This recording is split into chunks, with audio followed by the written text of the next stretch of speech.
Iwasang magkaroon ng hagdan na may bilang ng hakbang na nagtatapos sa odd numbers dahil ito ay malas. Mga kaibigan, ayon sa feng shui ay may dalang kamalasan daw sa bahay ang isang hagdan na may bilang ng hakbang na nagtatapos sa odd numbers. Halimbawa na lang 3, 6, 9 at 12. Ang pamahiin na to ay tinatawag na oro, plata, mata na ang ibig sabihin sa Espanyol ay ginto, pilak at kamatayan.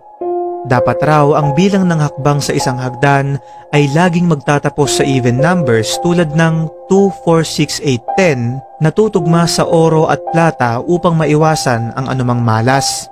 Hanggang ngayon, ang paniniwalang to ay sinusunod pa rin ng mga arkitekto sa pagdisenyo ng hagdan dahil madami na raw ang kayang magpatunay at nakaranas na ito ay totoo.